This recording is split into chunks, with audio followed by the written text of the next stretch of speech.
lets me, since I don't have publishing requirements, I get to chase whatever line of thought seems most honest or interesting to me. So that's Yeah. nice as well. And plus, it gives you an opportunity to write these books you're writing. I don't know what the Exactly. dates are. They're all been published, but I'll run through that as I introduce you here. Sure. Yeah. Um, so anyway, Tad, it's a pleasure to have you here. Let me introduce you properly. This is In Conversation with Frank Schaeffer, and I am Frank Schaeffer, and my guest is philosopher, religion scholar, and interdisciplinary critical theorist Tad DeLay, PhD. Tad is a philosophy professor in Baltimore and the author of several books that I'll mention briefly, and then we're going to talk about one. Against what does the white evangelical, against, colon, what does the white evangelical want? The Cynic and the Fool, God is Unconscious. And the book we're talking about today is Future of Denial, colon, the ideologies of climate change. And let's see, please subscribe to In Conversation with Frank Schaeffer on Apple Podcasts. That's me. And to my Substack commentary, it has to be said, at frankschaeffer.substack.com. And if you do go to the Substack or to watch this on YouTube, please subscribe by punching the subscribe button or tapping it or whatever you do to subscribe, because that's a way to support us. So, Tad, let me say, I finished reading the book this morning, and I have a lot of questions for you. And I also have to let my dog out. Just wait a second here. No problem.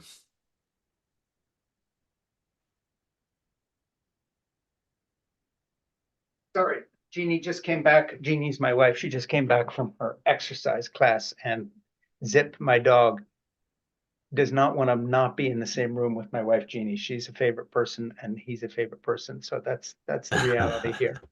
So All anyway, let right. me introduce you again properly here in terms of this book. The book I've just completed reading is your new one, Future of Denial, colon, the ideologies of climate change. And I have some quotes. I read it on Kindle, so I pulled the quotes out, and I'll be reading some things to bring up various topics of discussion with you. And I'm going to just start by, these are not in order where they appeared. I guess this is from page 38 or something. Of what am I trying to warn? Question mark. Capitalism's carbon dependency creates denial in the form of pseudo-solutions, gimmicks, false promises, and quotidian violence, much like repression leads to a symptomatic return of the repressed. And you have another statement that I want to quote here from a little later in the book, just to set this up. My thesis isn't complex. Climate denial should be a flexible term designating a broad range of activity. I am not cleverly twisting a new definition. We find it intuitive to say teenage recklessness expresses a belief in invincibility, denial of mortality. Troubling symptoms are ignored or explained away by a patient in denial about what a physician might diagnose.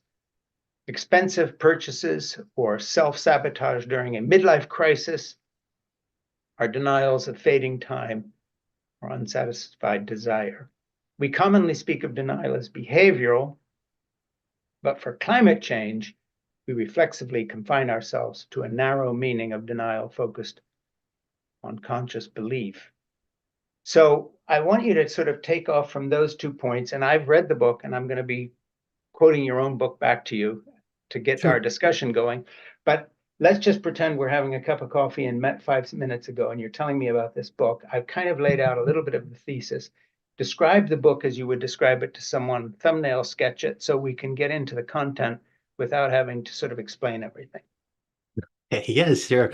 Yeah, as if we just met 5 minutes ago, which is kind of an interesting jumping off point because I believe I mentioned over email. I think when I was working my way out of the sort of evangelical fundamentalist upbringing that I had, I knew your father's name, and then I followed some of your writing here and there, I believe, and found it quite helpful at that particular phase in my Yeah. life. But of course, those of us who know something about religion will be aware of things like, it's very often the case that people don't particularly care whether their beliefs are true or even necessarily what they believe. I find this all of the time as a professor. It's very common to kind of ask people very basic things about the things that they believe, religious or otherwise. And, very often you get this response, well, I've never thought of it that way, or this is just what I'm told is true by some source of authority, right? So to even frame things in terms of belief, I feel is quite problematic from a humanities scholar perspective. Very often you'll hear climatologists talk about the problem of the climate crisis as being precisely one of belief. If we can just get everyone to believe the correct thoughts, then we'll be Hmm. saved, much as a Protestant is saved by having the correct thoughts about Jesus, Yeah, yeah. And I want to argue that actually kind of denial is much more ramified and enacted than that, and can even express itself through pseudo solutions or gimmicks or violence, right? And Mm. so what I wanted to kind of explore in this book is the way in which, okay, yes, it is the case that, well, for at least a while, there was growing public acceptance of the reality of anthropogenic climate change, right? Human-caused climate change. We have some recent evidence that suggests that this is actually going backwards a little bit. Mm. Belief in climate change has actually dropped among American liberals by about from 72% to 60% in the last 5 or 6 years, which is interesting, right? There was this idea that you can only go up, right? Right. And that actually, as more and more people became aware of the science and saw the effects with their own eyes, right, that it would become Mm. undeniable. I mean, just for a bit of perspective, right? The last ice age was 4 or 5 degrees Celsius colder than it is right Yeah. now. And we've already done one and a half, about 1.3 degrees of warming so far. Mm. Probably we're on the order of, depending on, range of projections, 3 to 5 degrees by end of century. So that means we've done already about a third of an ice age change, just in the opposite direction. And we did that mostly in the last 30 years, and that doesn't seem to be enough to drive widespread acceptance. But even if we did have 100% acceptance, our situation is far more complex than that. Four-fifths of our energy inputs come from fossil fuels. We don't have the ability to rapidly decarbonize, not at that Yeah. scale, in the time necessary, right? Without planned economies and a sort of global revolution in the way that we Yeah. organize ourselves, right?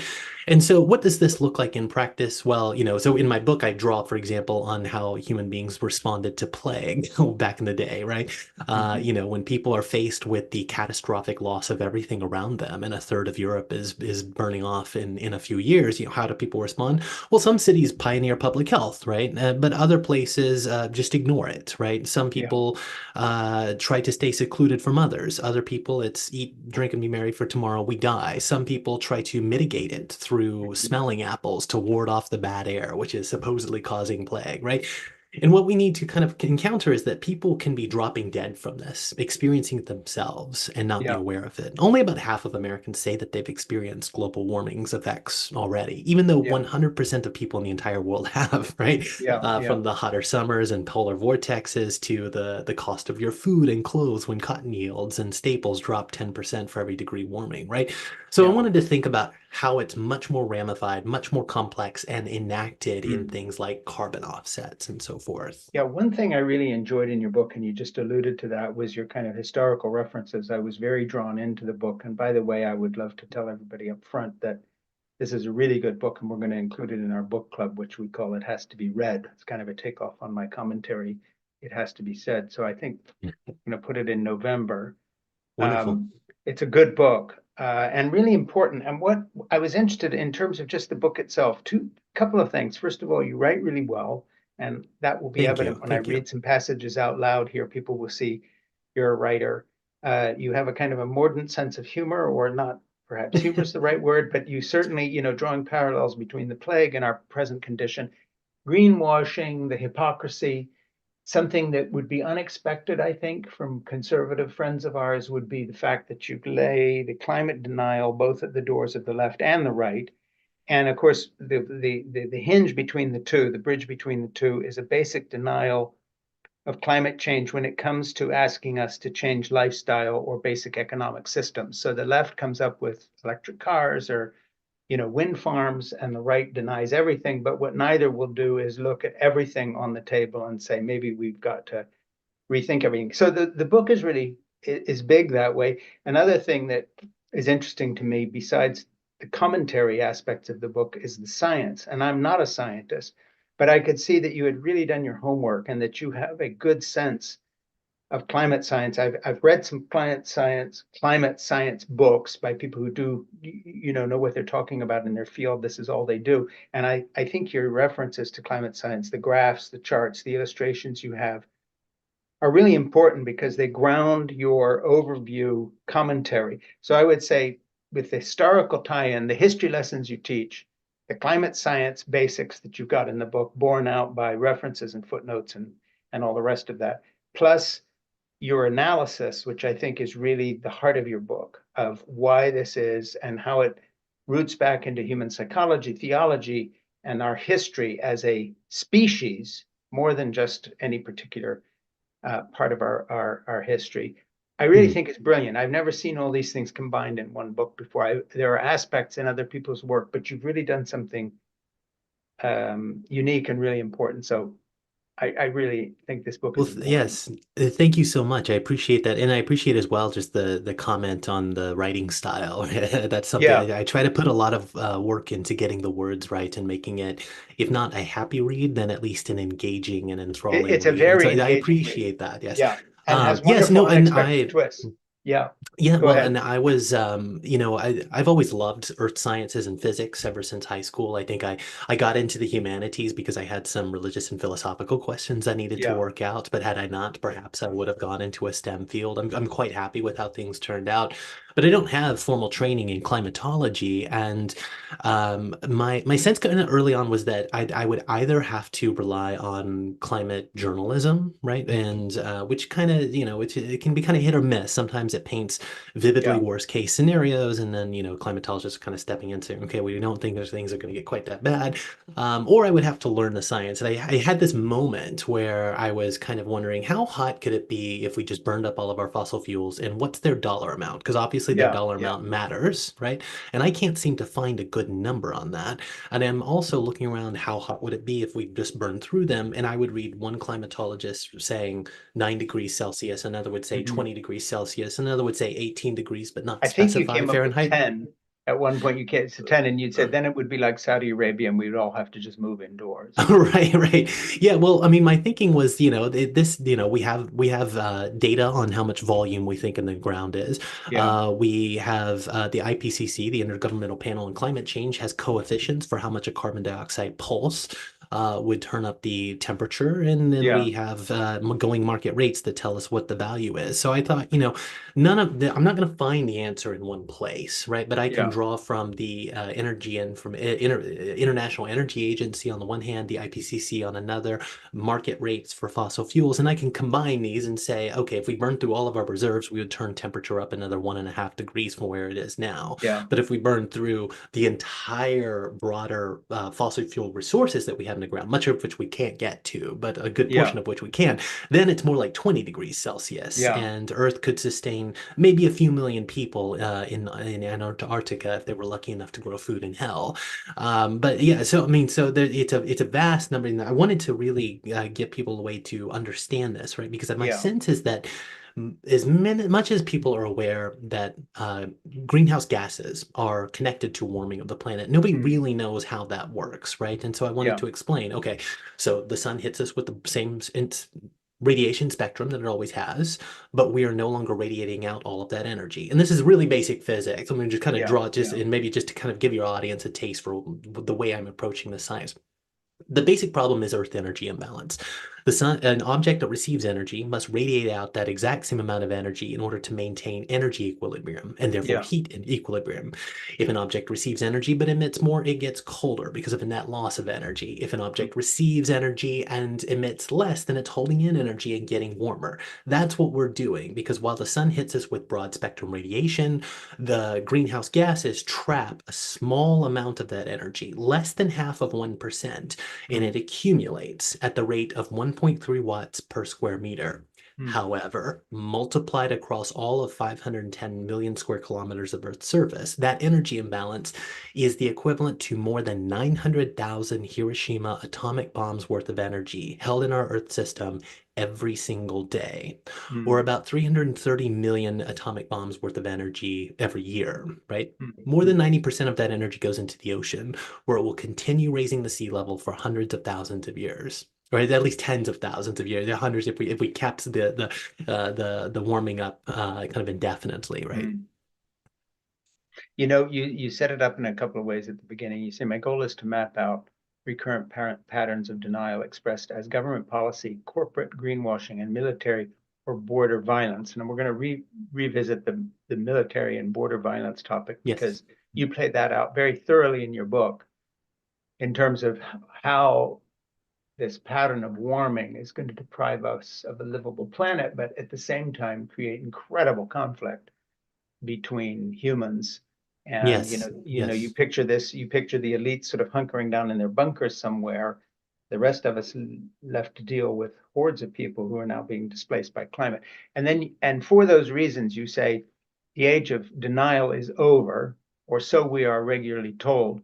With each new climate report, protest, and catastrophe, we hear, quote, the age of denial is over, often in that precise phrasing. And then you say, today's reactionaries are increasingly ethno-nationalists, and rather than acknowledge the fires they see with their own eyes, will instead dial up violence. So let's go there for a minute, because I find what you were saying, that is not said very much. You have climate denial leads to violence. So unpack that a little bit, because you make a really good argument in your book for this, and you bear it out with examples from history, how Mhm. this plays out.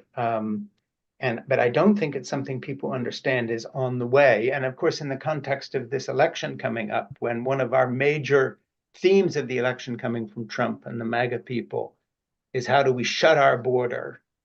Mhm. And if necessary, who was it you were saying, the Israelis or the Saudis or someone patrolling their borders already with drones Yes, to yeah. to Israel to has used armed sentry drones at the edge of Gaza for years, and during the current genocide, they were flying little quadcopters in to. I mean, there was one report, for example, that quadcopters were being flown in and sending out wailing to sort of mimic an infant crying in distress. And if someone comes out, the drone will shoot the civilian yeah. that comes out to assist, right? Yeah, and so we So already what's have so we when already we have talk about, yeah, these technologies are out there the and technologies battle are out proven. there, and I think it's the Saudis who have had their troops gunning people down coming over one of their borders already, Mm, which is kind of ironic since Saudi Arabia pumps a lot of oil and fits your story here. But um, talk about the correlation between climate change denialism, not just the change itself, but how the denialism affects world history, as it were, and then besides the fact that we heat the planet up and make it unlivable, we unleash cycles of violence of human on human in reaction to what happens that is happening because we've denied it. So it's a sort of a step process. But I found the writing about the violence and the conflict part of it and the military response part of it something that isn't usually part of the discussion. So please yes, take us there. absolutely. It's a Yes, yeah, very and we should original part of know. your book. Well, thank you very much. Yes, I began the book with this story of Portland wildfires in 2020. Some of your listeners may remember these vivid Yeah. images of the sky turned orange or even And blood you're red not at from noon. around here. You're not Yes, from you're, around yes. here. So the story goes that there were these armed checkpoints that were springing up independently from these little militias around Portland, an overwhelmingly white area of the Pacific Northwest. And they were slowing down evacuees on the road trying to get out. And what that actually meant was you had these armed militiamen ended up pointing weapons at reporters and families. The opening story is that a gunman pointing a weapon at an African American mother with children in the back of her van. And what are they doing? They're working off malicious social media rumors that Antifa was, jumping into the forest and lighting these wildfires, right? And so seeing the effects of climate change with your own eyes doesn't mean that people say, "Oh my God, this is climate change." They say, "Oh my God, this must be an outside agitator," right? Yeah. And there's a really wonderful book by Andreas Malm and the Zetkin Collective called White Skin, Black Fuel that identifies this pattern that in European far-right parties, where it's much more common to talk openly about anthropogenic climate change, one pattern that we see is that when a far right figure makes a statement acknowledging climate change, they will use it immediately to make a statement about curtailing migration, right? Mm. So we need to think about the exchanges, the pressures building up in a way that can kind of fuel into ethno-nationalism. But Yeah, also, if we're talking military tech, if you plot out, I discussed at one point, if you plot out a map of drone strikes, what you would find is that they basically all hit zones that are right on the aridity line, winding I through the found that very Sahel. And interesting, by the way. That right, jumped right yes, off the and so page. yeah, so the aridity line for those are it's where there's just enough rainfall to Yeah, be able to grow crops, right? So you have a lot of cities on those, but they're also stressed, right? They're food stressed and water stressed, which means they have a lot of strife in those communities, and those end up being the people that Western governments label terrorists and hitting yeah, with airstrikes. So meanwhile, we're talking about the water wars as if they are a decade or two away. You are already engaged, right? Our yeah. tax We're dollars are watching them already right now. engaged in Yeah, the water wars. We are killing people that we call terrorists, that that Western governments perceive as terrorism, but that are fighting to survive and food stressed and doing what they can, right? And also just kind of pulling back. I mean, we need to think about how AI will integrate, how new military systems are increasingly trying to get distance between the operator that has to push a button and the person that dies, right? So there yeah, can be an intervening system that makes kill decisions on its own, which could be funneled into automated, kill bot systems. None of this is Terminator stuff, right? Again, these are all systems that are out there in the world and marketed as battle yeah, proven in the world's favorite testing ground, which is Gaza, right? That once something is used in Gaza, it gets to be marketed as battle proven.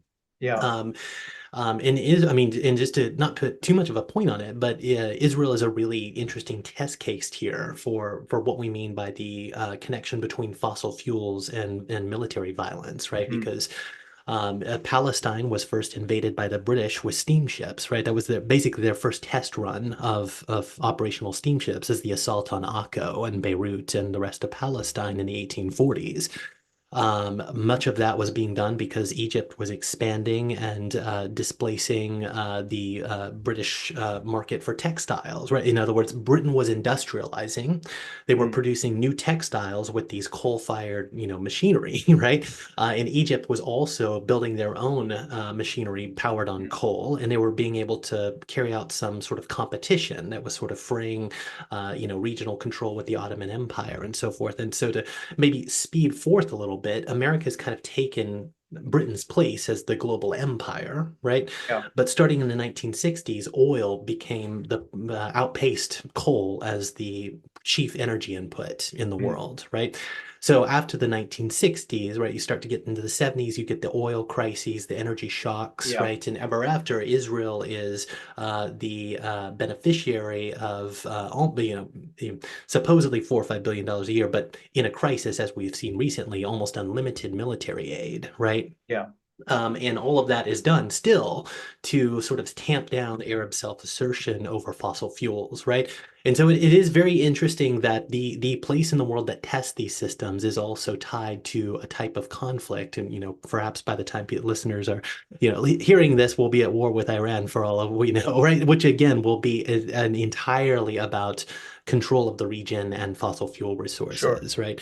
And so yeah, so Yeah, so if you all of took these things are if tied if together, you right? roll history back, and just to make sure your point's clear, if you kind of reverse this, and the whole part of the world you were talking about was resource poor Switzerland with some mountains and glaciers for hydropower, but no oil, it would be unimaginable to project a situation in which there would be an ongoing conflict like this with oil out of the picture. It's Hmm. not, we define the Middle Yeah, East by Islamic versus Jewish and history and so forth and so on. And you're saying no, it's defined by the fact that sitting under the ground is this enormous reserve of oil, which we find useful. And if tomorrow morning it was gone or it had never been there, you would have an entirely different human history on the ground there. absolutely. And Israel will continue to play that role as sort of a client state until the US decarbonizes, at which point it Yeah, won't need it, right? yeah, This is part of the threat of renewable resources, right? There's not a lot of military arms weapons that can be kind of justified if yeah, some place in the world is getting all of the power through hydro and wind. Yeah. right? And so what climate change is resonating with in terms of the military industrial complex, of course, in the case of Israel, is also evangelical apocalypticism, right? Yeah, So you which have a you're, much and I just want to older go back story, right? and talk about your books because I just want to remind you who Tad is. And he's written against colon, what does the white evangelical want? And Tad and I both come from a similar kind of a background, or we share a kind of a knowledge about that. And I write a lot about Christian nationalism and I make commentaries on it, Hmm. try to explain things like who Opus Dei are and why Project 2025 folds this, Roman Catholic tradition in and so on. So we have a lot of overlap there.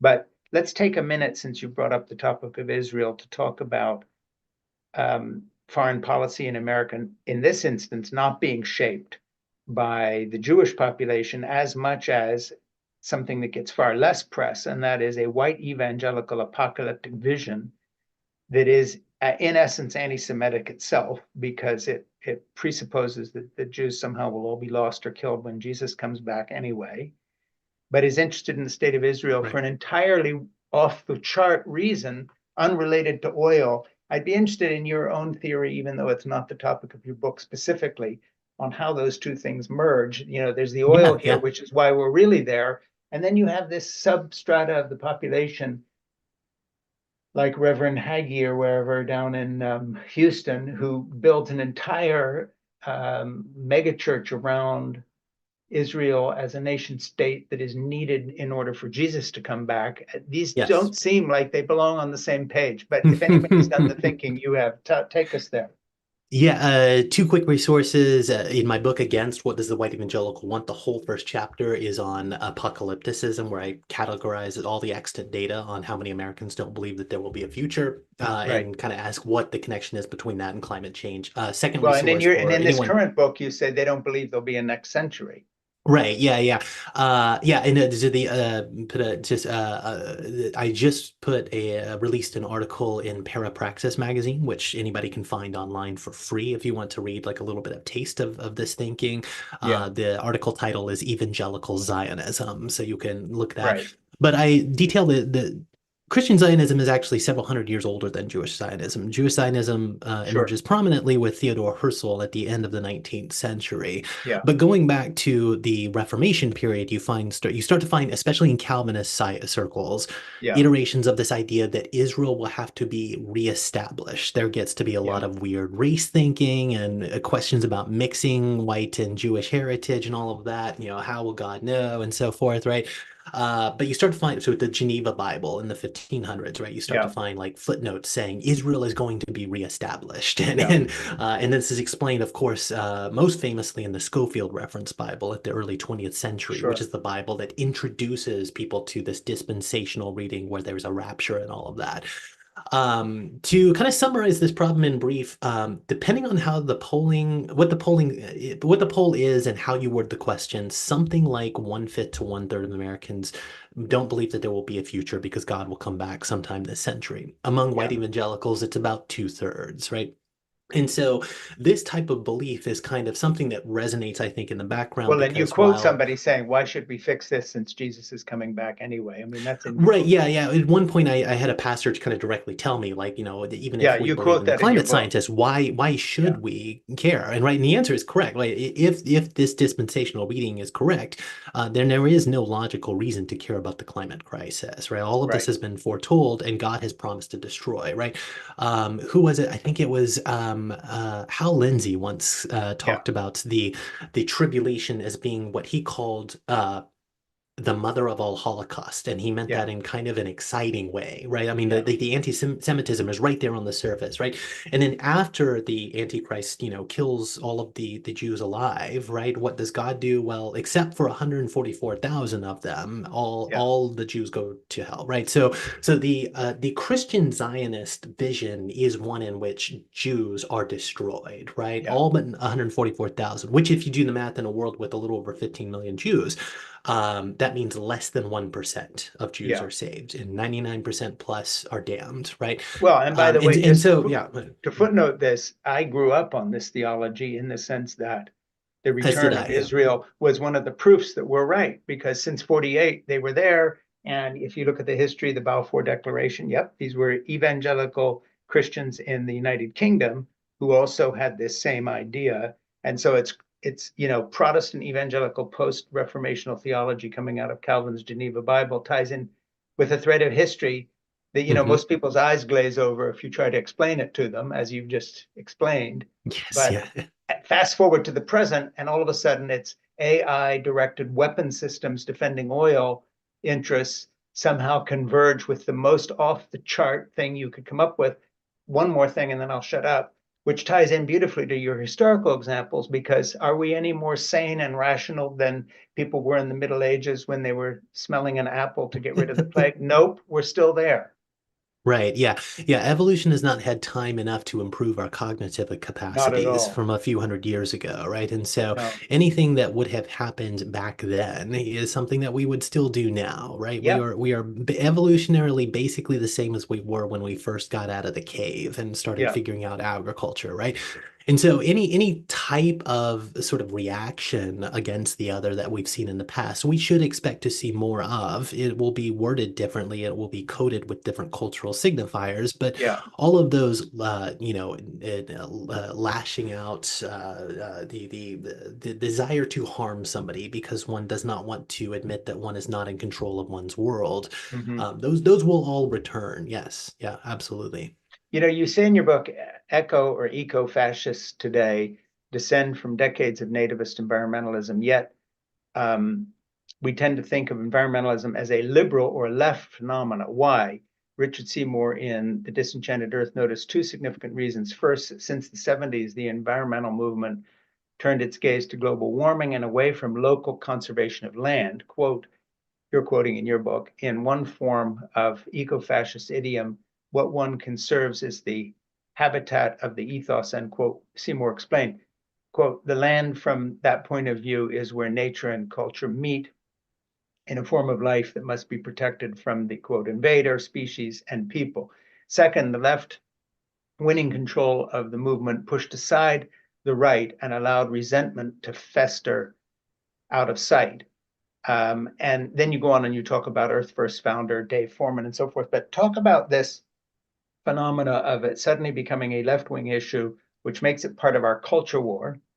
And now Mhm. resentment festers out of sight, which adds a further dimension to this. So we've got the Christian Zionists involved. We have this kind of insanity of the Middle East becoming a hotspot. Only we pretend it's for other reasons, but it's really about the oil. And then you add in this fact that within our own environment in the United States, certainly, belief or denial of climate science is now a culture war phenomena as well. And the resentment festers, as you put it. So I think that's a really big point in your book, and I'd just like you to talk about that. Yeah, sure. Yeah. So in the 70s, as you mentioned, as I discussed in my final chapter, it was common to have ethno-nationalists working in environmental circles. This makes a certain amount of logic from a sort of fascist perspective, right? Fascism is blood and soil. And if you're talking about soil, you're talking about the land that needs to be defended from the outsider, right? If we shift from talking about environmentalism to specifically talking about what's up in the air, the Mm-hmm. climate, right? Then it becomes less fertile ground for ethno-nationalists to care about, right? So there were these, famous purges in the Sierra Club, for example, had Sure. Tanton, he is doing this kind of big push around like ethno-nationalism and so forth. And the Sierra Club, to their credit, they've acknowledged this history and worked to kind of like make amends for what happened, right? But today, climate change is specifically coded as a right-wing phenomenon. Again, I want to say if it climate change is coded as a left-wing or a Left wing liberal phenomena, phenomenon. yes. If it becomes a right-wing phenomenon again, which I expect it will be tinged with that more of that ethno-nationalism, that anti-migration, right? I Yeah, think that's so right around the the right corner, wing would right? begin to admit climate change, but then say the real problem is people pouring over our borders or, making Right. Yes. demands. Yes. If MAGA suddenly, accepts the science, that does not solve our problem, right? In some ways, it will make it worse, right? Yeah, And we see this really evident with mass shooter manifestos, right? So I believe it was the El Paso shooter who, went into a Walmart and killed a bunch of people. who released this manifesto that says something to the effect of we just have too many people, Hmm. something has to be done. He talks explicitly about the environmental crisis. And so he's thinking environmental crisis, too many people, Yeah, certain types of people need to be put down, right? And it's a very clear logic, right? And I want to say that this is a type of logic that is growing on the right, but the liberal center is not immune from this, right? And yeah, this is what we need to think because and then, without getting too into it, I always kind of want to clarify when I talk about like political spectrum, the way that political theory works in the academy and in global politics is a little bit different than politics works in the US, right? Because sure. we have a far right party, but we don't have a left wing party. So it becomes conventionally normative to talk about our liberal party as a left party, right? But in Yeah. global politics, Democrats would be considered sort of No, center we're or not center of the left right, if right? you've ever been to France or Right. Germany Right. So, or Italy. right. I mean, the way that sort of the classical perspective, if you find that left-right binary to be helpful, is that there's kind of two parallel axes, two parallel sliders. And one is, do we want to dial up the capitalism, the market relations, the private property rights, or dial them down? And the other is, do we want to dial up hierarchy or dial it back to egalitarian, right? So for the conservative, it's yes to capitalism and yes to racial Yeah, misogynist hierarchy, right?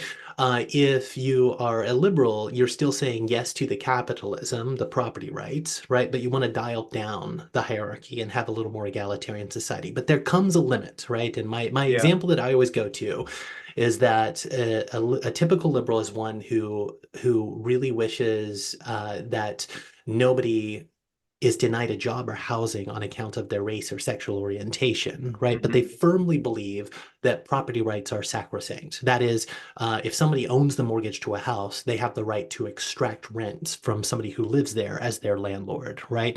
Hmm. So a true egalitarianism is not possible in this perspective because you expect property rights still give you the ability to use other people as surplus exploitation, right?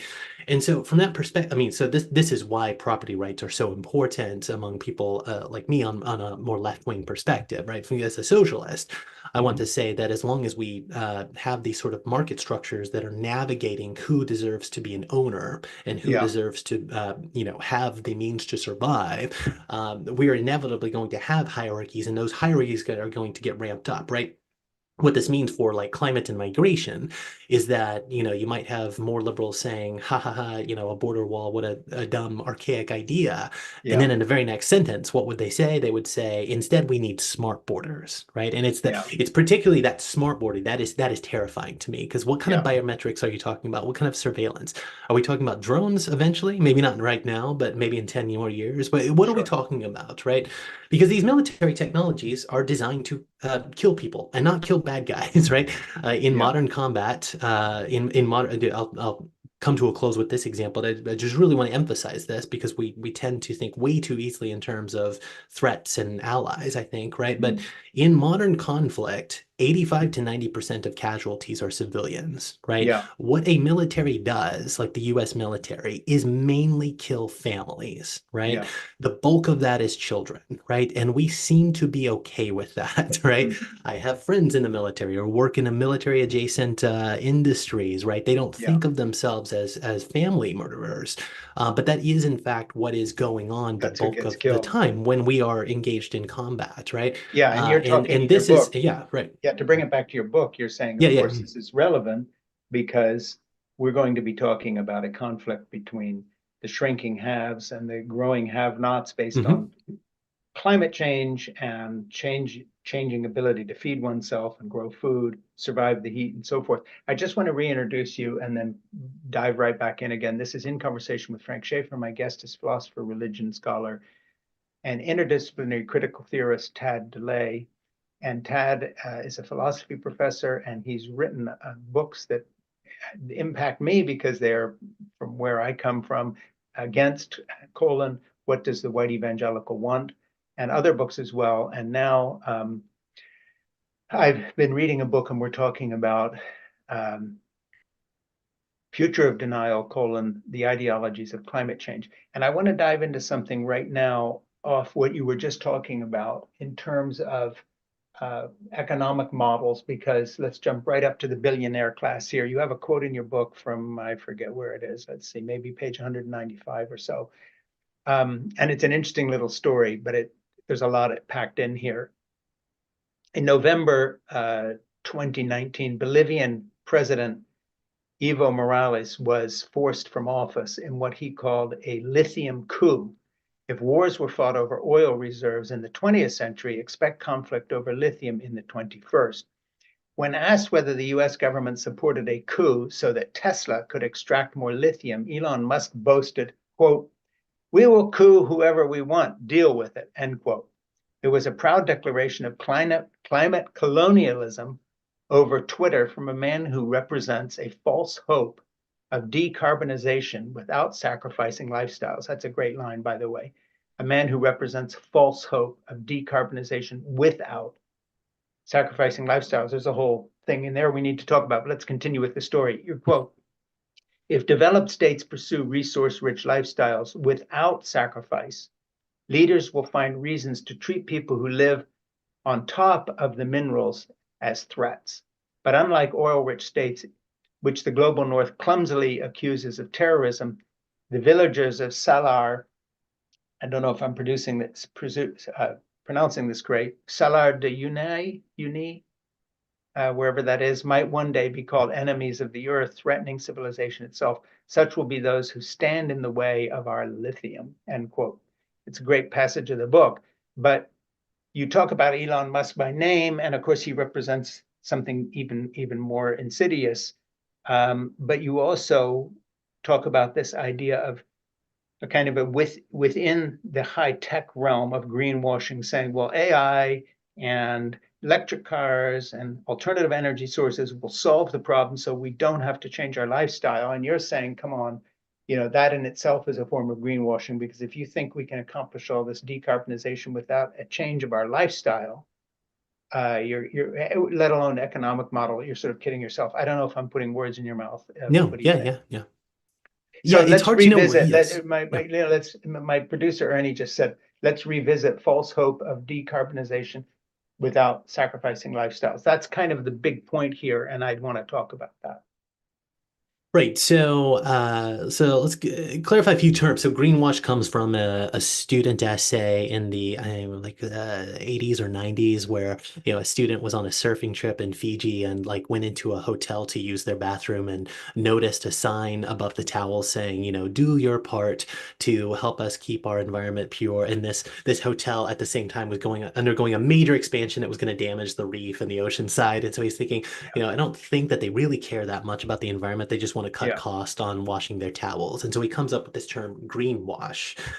Sometimes it's called green spin. It's this idea that yeah. companies want to portray themselves as more environmentally friendly than they Well, could in your possibly book, you be. describe how BP does this by changing its BP is the color and classic example. logos Yeah, and BP kind of took a classic sort of a 10 or 15-year-old metric called an ecological footprint, which is a very big kind of expansive, like what are all the different ways that I'm impacting the environment? And they consolidate it to carbon footprint. And I mean, credit to BP.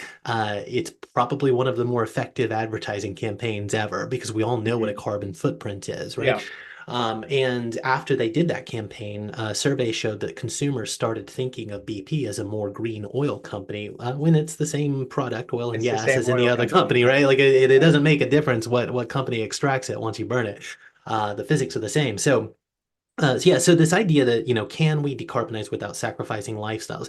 There are these green growth proponents on the one hand, right? And then there's these degrowth proponents on the other, right? And I don't have a huge, I'm not, I don't tend to side very, very strongly with one or the other. I think the balance of evidence is on the side of degrowth, saying that Mhm. actually there are certain, that if we want the rest of the world, nearly a billion people of which don't have electricity, we want more and more people to have access to the same resources that we have. Sure.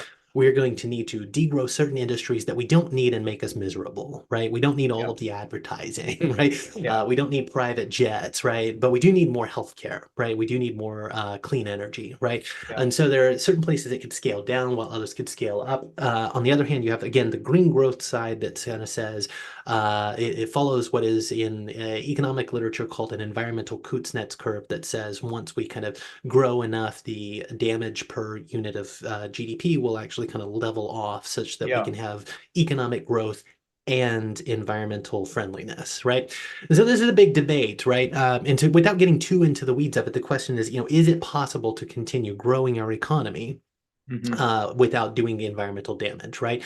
Right now, if we get $1 of GDP, the correlation with fossil fuels is something like, depending on what metric we're talking about exactly, something like 0.93 to 0.98, right? Anytime you have a dollar of GDP spent, you have almost as much in fossil fuel, like Hmm. it's almost a one-to-one correlation, right? So if the Yeah. economy is doing great, greenhouse gas emissions are doing great, right? So can we change that, right? Well, electric vehicles are one hope of changing that relationship, right? Yeah. And I don't want to be too negative on this, right? It's very common, I think, on sort of environmental left wing to kind of say that EVs are more damaging than regular cars or just as damaging. That's not quite the case, actually. If after about 5 years or so, even with all the extra mineral inputs, they are more environmentally friendly than Yeah. traditional cars, right? It takes a while to kind of get up there. However, in the US, for example, we plug our electric cars into electricity grids, 60% of the energy of which comes from fossil fuels, right? And 20% from coal and 40% from natural gas, right? So, there's also some truth to say that a Tesla, instead of running on oil, runs on coal, right? Yeah. So, what's the use there? And then where the greenwash kind of comes out, and this is really what kind of taps into the fantasy of the consumer. Yeah. Um, Tesla, its first year being profitable, became profitable by selling lots of carbon credits, right? So it gets all of these free carbon credits so that, and it sells those to companies that are over budget on pollution so that Which it you can tie in, balance by out the on way, to paper. the BP thing where you're saying they sold carbon credits and for $123 per person or something, we can solve all our problems, Right. because Yeah. Yeah. Yeah. So in and it's in all in Tesla's bullshit. case, they sold so many carbon credits that you would need to, it was equal to something like 28 or 29 vehicle years per Tesla, right? So in order to be carbon neutral that first year, Tesla, these markets change fast, so I don't have updated numbers, but the first full Yeah. year that Tesla was profitable, you would have needed to drive that car for at least 29 years plus another five or so to get over the hump that usually EVs Yeah. have to drive before they're evened out to 30 plus years before you would Hmm. be just at net zero, right? Yeah. And that's even before accounting for the fossil fuels and the electricity grid, right? And so from that perspective, it would actually just be better to just drive a normal vehicle, right? And Yeah. so and so we find more and more of these gimmicks that are kind of saying you don't have to sacrifice. And then the companies like Tesla or BP, they're telling you you need to sacrifice because they know you won't, right? Yeah. Because you don't have the option to, right? Just to live as an American is to live with, several times the carbon footprint on average in the world, right? Sure. And we live, we consume 10,000 watts of energy per person, right? Whereas the body's metabolism is 100. So it's essentially it's as if we're living with 100 energy servants, right? We Yeah. live an enormously energy intensive lifestyle. Let me just close with this example. I cite an MIT study that tried to say, what is the limit, right? If you wanted to consume as little as possible to be environmentally friendly, how low could it possibly go? And one of the lifestyles that they examined is a person experiencing homelessness. And they found that even a person experiencing homelessness would still emit more than a third the fossil fuel emissions of a person just living an average American lifestyle.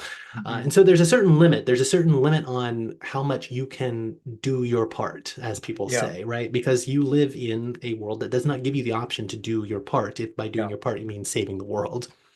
Yeah. And one thing with the Tesla example and going back to Elon Musk, just to bring it up to full speed right now, is that with his attitude about, well, yeah, if we need a coup, we do it. And he's backing a presidential candidate right now, where in their Republican convention they were holding up signs demanding mass deportation now, and these weren't handwritten signs; these were signs being handed out by the party to the faithful, so that you see your book's relevance. The mass deportation is people who've come across the border illegally, being pushed in from an impoverished South, which itself is being impacted by a climate crisis, um, and so forth and so on. And so We already have a billionaire class that seems to be hardened in terms of whatever greenwashing it needs to do to make a buck, to retreat to its own bunkers when the shit hits the fan. You Hmm. know, this reads like science fiction, but unfortunately, even in the political climate that we see today, this is what's happening. And then the rest of us are left in the position you've just described of wondering what we can do and understanding that if we just live and eat and function within this culture, even if we're turning down our thermostats and driving an electric car or whatever it may be, that the entire system is geared towards a denialism, Hmm. irrespective of our individual opinion. And that brings me to kind of an overall philosophical question. Again, I just want to say that this book is going to be part of our book club here, Future of Denial, The Ideologies of Climate Change is going to be our November book in our November book club. It has to be read. We recommend this book highly. We want you to read it. But it brings me to a question, and that is just yourself as a philosopher, um, dealing with the realm of ideas and how the human brain works. And you mentioned earlier something that I understand to be true as well, in terms of human evolution is not caught up at all with modernity, let alone anything else. We're still, where we were 2 seconds after we climbed out of a cave someplace. Hmm. You're writing into that context. Your book is written, you're a human being, you're writing books for other human beings that have not evolved to a place to do any long-term planning, it seems to me, let alone take in the long-term consequences of what you're talking about. Um, how do you, as an author, and I'm an author too, I write books for people to read as well. One of the reasons I enjoy writing fiction and make somebody laugh with a novel like Portofino much more than I enjoy writing my nonfiction commentaries is because I have a sense sometimes of not futility, but just hopelessness in thinking, well, I can entertain and I can make somebody laugh. I wonder if I can actually change anybody's mind. And I'm wondering whether you've thought about how your book would be received and the usefulness or uselessness of just trying to make an argument like you're making while admitting that we're stuck in terms of brain function with an inability, it seems, to deal with these questions, a psychological Hmm. inability to admit the truth. And I know you must have thought about this, and I know you deal with such questions in your philosophy class. So Sure. fire away. Yeah, I don't have a an answer that feels satisfying to me about what you're getting at. What I'll say is a few things. As a philosopher, I think there is value in identifying a problem, right? Mhm. Even if the solutions are not apparent, right? And I think that there's value in being in the problems arena, even if one is not sufficiently in the solutions arena, right? We have a problem right now, and one of the aspects of that problem is that people believe in American politics, for example, that there's a climate friendly side and a climate enemy side, right? And actually, what I want to kind of say is that they're tapping into different types of denial, right? This kind of goes back to my thesis around Freud's two denials, right? When the repressed surfaces and you feel a bit of angst, people will typically either deny the reality of what is coming to the surface, or they will accept the reality but deny their moral culpability in various ways, right? And America has a major party for whichever form of climate denial you would like, right? But what can we do, right? That's always the activist question, right? And I want to say that actually, if your question is how can we stop this crisis, you cannot do that, right? You cannot stop the progress of this storm, which is dictated by what Marx called a law of capitalist accumulation, right? Yeah. That capitalism can only reward infinite growth, right? And infinite surplus exploitation from labor and the land, right? Okay, so there's a certain amount of limits to what we can do if we are not engaged in policy. However, if you are a student or talking to students in your life, you might seriously ask them to consider giving their lives to this project because we need all the people that we can developing renewables, working in policy, mitigation and adaptation strategies, and so forth, right? There are significantly important areas in mitigation that we need to tap into, right? But mitigation strategies, or mitigation is how we bring down the fossil fuels to stop global warming, right? Yeah. It's essentially three strategies. We can improve efficiencies. That's an engineering question. We can electrify everything with renewable energy. That's an engineering question. And we can carbon capture whatever we can't capture the other ways, right? Which is an engineering question, right? So those are engineering questions, right? They do have solutions, and we do need to scale up those solutions, right? But if you got your entire city to stop burning fossil fuels, it would be a fraction of a degree on a century timeline, right? I mean, like Mhm. the scale of this is enormous. However, what I want to tell people also, if we are looking for what you can do, in addition to just identifying the problem, is that there is a whole realm of addressing climate change called adaptation, or sometimes it gets called resilience, right? Mhm. And adaptation is a wide open field. It's everything from government policy, like building seawalls or providing more money for fire or flood insurance and so forth, I mean, I always go to examples like, what do you think will happen in your community when the changes ramp up, right? I live in Baltimore. I live about 15 minutes from the harbor, but I'm about 70 meters above sea level, which is where the seas will come up in a few thousand years, right? Yeah. So I'm not worried about sea level, but those 900,000 atomic bombs worth of energy every day going into the hydrological cycle mean more rain, right? Which means more basements or first floors flooding, which means property values decreasing, which means people moving out and banks foreclosing and rent going up, and so forth, which means more foreclosures and addictions. At the same time, the weather's getting hotter, which in Yeah. addition to causing more homicide, causes more domestic violence, which will also trigger more people to be unhoused, right? So Mhm. a moment ago, we were talking about sea level rise, but I'm actually much more worried about things like crisis, food price shocks and energy Sure. price shocks and homelessness and addiction. What happens when a sizable part of your community can't eat very well and Mhm. is turning to fentanyl because they can't buy blueberries anymore, right? Like Yeah. Yeah. so and I don't mean this in terms of scaring people. What I want you to think is there are things that you can do, right? You might have expertise, legal expertise or public relations expertise that can plug Mhm. into climate, work around you. You might have work that you can do with local churches to think about housing migrants or people displaced, right? We need to get Yeah. much, much better at seeing the effects of climate change that will not look like climate change, right? Yeah. Addiction does not look like climate change, but addiction is going to be a big factor in how communities respond to the types of Mm. turmoil on the horizon and that are already happening, right? We are already seeing it again, right?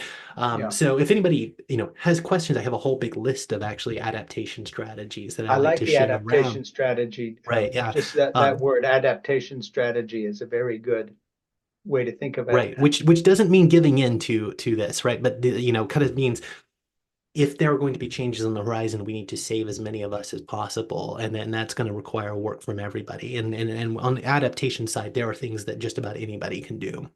Yeah, and also just this idea of young people diving in. It happens. I have a grown-up grandson whose wedding I officiated at last summer in France. He married a French young woman he met in university, and he studied agriculture, and now he is managing three regenerative farms, which are taking land that has been misused, and in terms of adaptation strategy, bringing it back by the kind of trees and nut bushes they're planting, by regenerating the soil, by composting, by putting certain types of animals to range and roam free on the land to reestablish a balance with the ecosystem. So there are lots of younger people hopefully jumping in to projects like you're talking about. Let me just talk about something here. I want to quote from your book again, where you write, for nearly a century, GDP, gross domestic product or production, has been the ultimate measure of, quote, growth in the economy, which is more or less reflexively treated as an object that exists. In theological terms, our economy works like a theodicy, an explanation for why some go hungry while others fail. This economy, like God, distributes resources according to a rubric of blame or deservingness, thinking of Musk again, because that's his philosophy. The more one's work contributes to the GDP, the more righteous it must be, regardless of use value to humans. That dovetails so nicely with what we were talking about with Musk and that kind of view of the world. Um, but also just I like the way in your book you have this interplay of your background with theology and this issue, because these two are belief systems and they Mhm. impact the way people talk about this. So, um, I'd like you Absolutely. to go Yeah. into that a little bit, and then also just what my producer Ernie Gregg texted me, which is really good, and that is, what's the most important thing we can say to our political party to signal that we admit that climate change is real? And that would be a kind of good place to wrap things up. If you want to dive into any of that and talk about it as we wrap it up, and then just mention again your book will be in our book club. Yes, absolutely. Well, yeah, maybe we can just kind of close with this. Yeah, economy as a type of theodicy, right? Yeah, Theodicy is a theological term that means what more than anything, it's an explanation for why people deserve to suffer. yeah, Job is the classic example of this, right? Job has these troubles befall him, and his friends come and give him essentially three explanations. God is punishing you, or yeah. God is not punishing you, but he's giving you an opportunity to better yourself and prove yourself.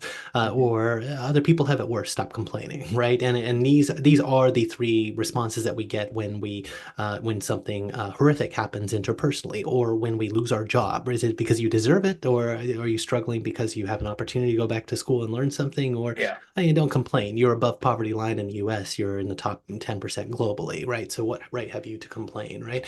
And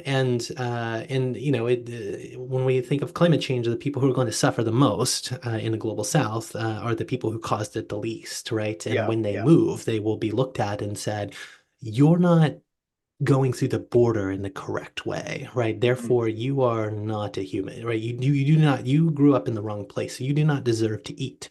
And if you don't check the right paperwork, you deserve to die, right? Well, and if you This, have a this party is running on the platform of mass deportation of millions, which sounds like it's torn right out of a page from Nazi Germany, not to be too put too fine a point on it, and you've got a reclassification of people coming over your southern border as subhuman, the next step is the armed drones that just take them out at the border. We're going to become a very inhuman place if we follow this logic.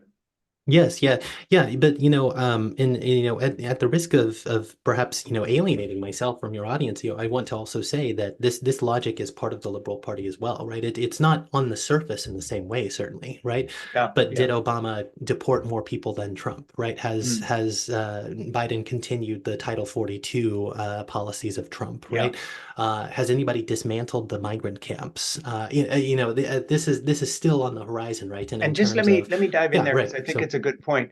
Why is that? Why can you have this liberal sensibility on the surface and then underneath, um, when it comes to policy, whether it's dealing with the Saudis and or or the Middle East, or our policy towards the migrant community and so forth. Why is it that the overriding GDP driven formula of the left and the right means that when you dig beneath the surface, there's not a policy difference when it comes to this, or has not been. right, yeah, well, because they're not socialists, right? I mean, because they agree on the fundamental importance of capitalist relations and property relations, which override the sensibilities about Mhm. human rights and dignity and equality, right? Yeah, The way I often think about this is this comes from a theorist called Matt Christman, but he said something to the effect of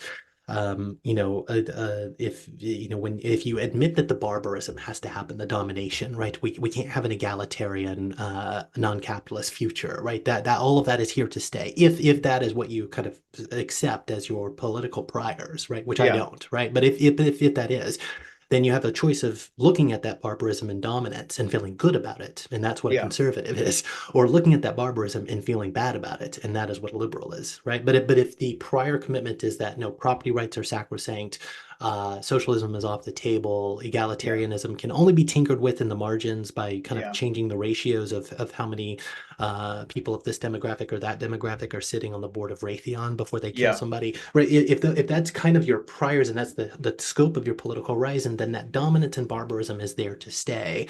It yeah, just has to get talked about differently, right? So the classic example that I've seen kind of circulating in the last day is the DNC. It ramps up is that it begins with a land acknowledgement that we are on land right, that was taken in a genocide from Native peoples, right? yeah, From indigenous peoples. And, but then 90 pages later, it's, Israel has a right to do this, what they're doing in Gaza, right? sure. Which is, to annihilate indigenous peoples, right? Yeah, so you feel bad And about so, it, and but so, yeah. basically you So, don't change anything, and it's just, hey, this is the way things are. right. Yeah. Yeah. It's something like that, right? And I Yeah, do think that there's something that we need to think about in terms of just the human, I mean, this is the psychoanalyst coming in me, so I won't go into this too deep, but human enjoyment is irrational and it doesn't work the way that people want it to work. And a right. lot of the drive of enjoyment comes from deeply disturbing impulses to destroy ourselves masochistically or to destroy others sadistically. human beings like killing other people, like dominating other people, like making other people feel uncomfortable. And so when I critique liberals, I'm genuinely glad that there's so many people who are like have some empathy and want to care for others, right? But Mm. my point is that it must go much further in terms of material relations, right? We must make much more clear demands to say things like, changing certain sort of surface level features of Mm. egalitarianism without actually having a sort of deep egalitarianism, commitment that everybody deserves healthcare, everybody deserves living wages, everybody deserves housing. Without those types of demands, we're just kind of tinkering with the surface level changes in sort of an ornamental fashion. Yeah, well, I would like to dive into a sort of a deeper philosophical discussion, and maybe we can get to that when your book is part of our book club. We'll revisit this I would and love to, yeah, yeah. try to talk about the question of, the recognition that evolution is a very, very, very, very slow process, and we're at the beginning of human evolution, and yet your book and what you're just saying sort of makes demands that in one way you could say jumps to a position, whether it's 100 or 1,000 years from now, when maybe there's a different level of human evolution and consciousness. But at the same time, we have a responsibility to do more than acknowledge that we took somebody's land, feel sorry about it, move on and do exactly the same thing again. Mhm, mhm. I mean, Yeah, it's a yeah, quandary. yeah. At the end of the day, I always like to point out that, all of our extant philosophies and religious systems Yeah. evolved after writing, after writing was pioneered at Uruk to make it easier to dominate classes of people who were slaves, Yeah, doing and tell our surplus own labor for the story about it. exploiters, right? God called us to do this. Yeah. Yeah, yeah. But all of our stories were written after that class divide, right? All of Yeah, our values in the world over, with the exception of some indigenous traditions, yeah, come after writing, after the split into classes where some people deserve to be dominated and other people deserve to live easy, because they were industrious, right? Which really just means their great ancestors, killed somebody else, right? yeah. And somehow God favors, it must be because the gods or God favors this person or this class of people, and this is the way it's supposed to be. Mhm, mhm, mhm. Yeah. So let me just wrap this up by saying this is In Conversation with Frank Schaeffer, and my guest is philosopher and religion scholar Tad DeLay. And Tad has written a number of very interesting and provocative books. And the one we're talking about right now is Future of Denial, the ideologies of climate change. We're going to make it an offering, and it has to be read in November. And maybe we can get you back, Tad. And I have a Would love favor to. to ask you. Please don't ring off, as it were, when I say thank you and jump out of here. Stay a minute and give my producer, Ernie, first of all, links to anything you want to have linked to, so we can put that with wherever we put this and promote the book for you and what you're doing. And then the second thing is, if you have other guests, whether they're writers or people you quote, um, I was going to say living or dead, but stick with the living, that you want to recommend as a guest, please do that, because sometimes our best guests come to us because they're people we haven't thought of that someone else recommends. So Okay, if you okay. if you want to give Ernie a couple ideas on people we want to talk to in or out of your field, doesn't matter, anyone you find interesting, Mhm, that would be great. So mhm. any final words you want to leave us with, other than buy the book and read it and change the way you're living, or um, If people buy directly from the publisher, Verso Books, if you use the promo code denial at checkout, it gives you an additional 20 or 30% I off. like So, that. And we will uh, we will have a way to click on that from our book, as our page as well. yes, and I So hope people go and read the article that I just published that I mentioned at Parapraxis magazine. You can find this online free. The title is Evangelical Zionism. well, That's Ernie, my maybe most we recent can publication. Ernie, how about you promote that too? I'm speaking to my producer. He'll find that link and put it up everywhere, and we'll stick it up somewhere. And Ernie's saying, "New message to me. I'll post and promote!" Exclamation point. So Wonderful. done, All right. done deal. Thank you. So listen, thank you so much. It's been really great, Tad, and we'll talk again. And thank you for writing the book. There was a lot of work in that book, And and you thank you did a for good. You inviting did me it. on and interacting. Appreciate it. Yeah, no, no, you did a terrific. It's a great service you've done.